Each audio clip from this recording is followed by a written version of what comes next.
मुझे ये बताइएगा कि पूरी चैंपियंस ट्रॉफी में ओवरऑल आपको क्या लग रहा है कि कौन सी टीम किसकी तैयारी ज़्यादा बेहतर लग रही है आपको? देखिए, अगर आप सबसे पहले तो अस्सलाम वालेकुम, आपको भी, उमर को भी और सब देखने वालों को। देखिए, जो आपको टीम में इस वक्त फॉर्मिडेबल लग रही हैं और उनकी करंट फॉर्म को देखा जाए तो South Africa is there, although Pakistan ने उनको हराया। उसके साथ साथ अगर आप न्यूजीलैंड की टीम की बात करते हैं तो इस टीम में सवाए विलियमसन के इतने बड़े सुपरस्टार्स नहीं हैं, इतने बड़े जो है आपके एक्स फैक्टर वाले प्लेयर नहीं हैं, लेकिन ये टीम बहुत ज़्यादा मेहनती है और ये कॉन्ट्रीब्यूशंस पे बहुत ज़्यादा बिलीव रखती है, अपनी लिमिटेशन में रह के खेलते हैं और इन कंडीशंस के हिसाब से उनके पास टीम भी तगड़ी है। तो मेरा ख्याल है ये टीमें दो जो हैं वो तो लग रहा है कि अच्छी तैयारी में है। और इंडिया की टीम भी बहुत अच्छा खेलती आ रही है। ऑस्ट्रेलिया अभी उनको सेटबैक हुआ है, उनके लिए होता ये है कि उनके अगर मेन प्लेयर बाहर भी चले जाओ तो उनके लिए ये टेम्परेरी इनकन्वीनियंस है, लेकिन वो उनके पास जो बेंच प्लेयर्स हैं वो भी तगड़े होते हैं। सो आई थिंक ये जो टीमें हैं वो आपको तगड़ी नज़र आ रही हैं। पाकिस्तान टीम में भी जो है वो तगड़े प्लेयर्स हैं, सिर्फ मेरे ख्याल में उनको कॉम्बिनेशन अपना जो है वो उसको अच्छा वेल थॉट आउट करना है और ये देखना है कि इस ट्रायंगुलर सीरीज़ में हम किन चीज़ों में पीछे हैं और किन चीज़ों की वजह से हम लोग जो हैं वो इतना जो है कंसिस्टेंटली खेल पाए। अगर किसी बॉलर को आखिरी ओवर्स में मार पड़ी है तो कोशिश करनी चाहिए कि उनके ओवर्स जो है वो मिडल में ख़त्म करवा के किसी और की तरफ देखा जाए। सो आई थिंक ये टीमें जो हैं वो ज़बरदस्त compete कर सकती हैं इस चैंपियंस ट्रॉफी में। अहमद शहजाद ने रिजवान की कैप्टनसी को बड़ा क्रिटिसाइज़ किया। आई थिंक जियो पे उन्होंने किया या कहीं किया, उन्होंने किया है, काफ़ी क्रिटिसाइज़ किया है। Are you happy with him as a captain? देखिए, अभी वो रिसेंटली जो है वो साउथ अफ्रीका में सीरीज जीत के आ रहे हैं और देखें इस जो ट्रायंगुलर सीरीज में काफ़ी लोगों ने आईब्राज रेज किए कि पाकिस्तान ने पहले बैटिंग क्यों की, अच्छा वाला चेज़ कर रहे थे, लेकिन ये देखना है कि आपने पहले जो 2 मैचेस खेले वो चेज़ किया है। पहला मैच आप न्यूजीलैंड के खिलाफ ठीक है हारे, दूसरा आपने सक्सेसफुल चेज़ किया है।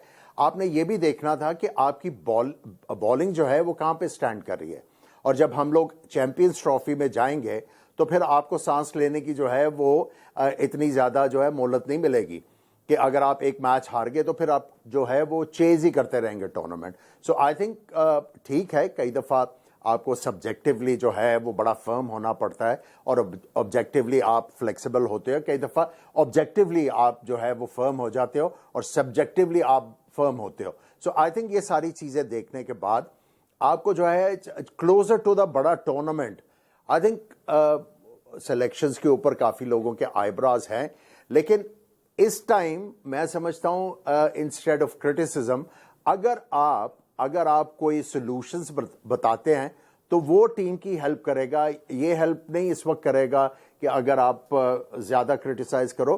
देखें, आप पॉइंट नोट करके रखें, जब आपकी चैंपियंस ट्रॉफी ख़त्म होगी तो उसके बाद आप बताइए कि भाई यहाँ पे गलत थे, ये सही हो सकता था, फ्यूचर में आपने क्या करना है। उमर साहब, thank you very much for joining me. और आप आए खरा सच पे, आज पहली बार ही आप खरा सच में आए हैं। मुझे ये बताइएगा कि सारी टीम्स की परफॉर्मेंस पे तो हम बात कर लेंगे सब कुछ, पाकिस्तान टीम की फील्डिंग के ऊपर क्या बात करें? कभी कोई ऐसा टाइम रहा है हमारे ऊपर कि हम कहें कि हमारी फील्डिंग जो है वो इमैक्युलेट रही है और हमें वो टूर्नामेंट जिताएगी? बल्कि ये मुझे आमिर से ही पूछना चाहिए। जी आमिर, आप ही बताइएगा फील्डिंग के बारे में, क्योंकि आप तो क्लोजिंग फील्डर भी रहे हैं। देखिए, फील्डिंग जो है, देखिए ये पर्सनल चीज़ है, इसके ऊपर आप पर्सनल एफर्ट करते हैं। इसमें आपको ठीक है, कुछ लोगों को नेचुरल, जिस तरह जॉन्टी रोड्स थे उनको नेचुरल टैलेंट था, लेकिन ये ऐसा एक फॉसेट है जहां पे आप मेहनत करके अपने आप को इम्प्रूव कर सकते हैं, आप अपने आप को बड़ा सेफ फील्डर बना सकते हैं। बिल्कुल ये कंसर्न है कि फील्डिंग के लैप्सेस हमारे होते हैं, कई दफ़ा तो आउटस्टैंडिंग फील्डिंग हो जाती है, कई दफ़ा जो है वो बिल्कुल जो है वो फील्डिंग इतनी ज़्यादा नहीं होती। मैं समझता हूं कि ये हमारी फील्डिंग तब खराब होती है जब हम प्रेशर जो है वो फील करना शुरू हो जाते हैं। अगर आप कुछ प्लेयर्स की बात करें, अगर वो समझ रहे हैं कि मेरी टीम में जो है वो जगह जो है उसके आगे क्वेश्चन मार्क आ रहा है, तो उनकी जो सोच है वो उस तरफ लगी हुई है rather than job in hand. तो आई थिंक जो प्लेयरों को चीज करने की जरूरत है वो सारा कुछ भूल के ग्राउंड पे जब आए तो जो जॉब इन हैंड है उसके ऊपर कंसंट्रेट करें। और मैं फिर कहूंगा this is a personal thing, आप मेहनत करके अपने आप को बहुत ज्यादा इंप्रूव कर सकते हैं। अच्छा, अब आपके जो की बैट्समैन हैं और की बॉलर्स हैं वो बड़ी रेगुलरली बहुत लंबे अरसे से परफॉर्म नहीं कर रहे हैं, तो कब ये डिसीजन होता है कि यार इनको चेंज कर लें? आप सिर्फ चैंपियंस ट्रॉफी के शुरुआत में हम क्यों ये सजेशन दे रहे हैं? बोर्ड को पहले क्यों नहीं ख्याल आता? देखिए, सबसे पहले मुबशिर भाई मैं यहां पे एक बात करना चाहता हूं, वो ये है कि आप अगर जीपी के पास जाते हैं तो वो आपको डिफरेंट मेथड्स के साथ, डिफरेंट मेडिसिन के साथ आपको ठीक करने की कोशिश करता है। सर्जन के पास जाएंगे वो काटने की बात करेगा, ठीक है। सो देखें, आपके जो प्लेयर्स हैं अगर वो अच्छा परफॉर्म कर रहे थे, अगर उनकी परफॉर्मेंस में डिप आया है तो उनको हेल्प की जरूरत है ना, ऑब्वियसली। तो वो हेल्प क्यों नहीं मिल रही, ये बहुत बड़ा कंसर्न है। देखें, मैं काफी अरसे से यही कहता आ रहा हूं कि जो क्रिकेट के हालात हैं वो हम क्रिकेटर्स की वजह से हैं। अगर आप बात करते हैं chairman of the cricket board या बाकी लोगों की, वो क्रिकेटिंग बैकग्राउंड से नहीं आते और वो रिलायंट होते हैं क्रिकेटर्स की जो सजेशंस के ऊपर। अगर उनको सही सजेशन मिलती हैं तो काम अच्छा हो जाता है, सही सजेशन नहीं मिलती काम जो है वो आगे नहीं चलता।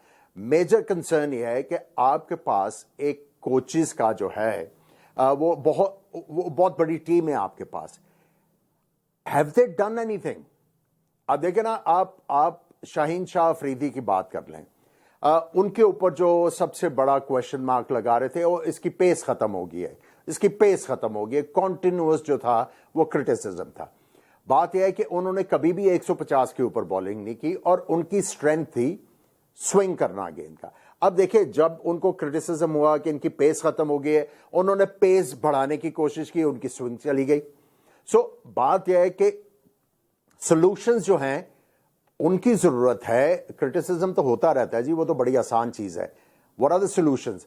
अब मैंने जिस तरह पहले बात की कि शाहीन शाह अफरीदी अगर आखिरी ओवर्स में स्ट्रगल कर रहा है तो आप उसको बीच में ले आएं, उसके बीच में ओवर खत्म करवा दें। मुझे याद है जब वकार यूनुस से पुराना बॉल होना बंद हो गया था और उनको काफी ज्यादा हिटें पड़ती थी, उस वक्त मैं कप्तान था, तो हमने यही डिसाइड किया कि अब इनकी पेस खत्म हो गई है लेकिन इनकी यूटिलिटी है, अब इनकी जगह हम किसको आखिर में बॉल कराएं। सो हमने डिसाइड किया कि चूंकि सकलान मुश्ताक गेंद बार बहुत आला निकालता तो इनको आखिरी ओवर कराएंगे। सो आपने अडेप्ट करना है और आपने इंप्रोवाइज करना है।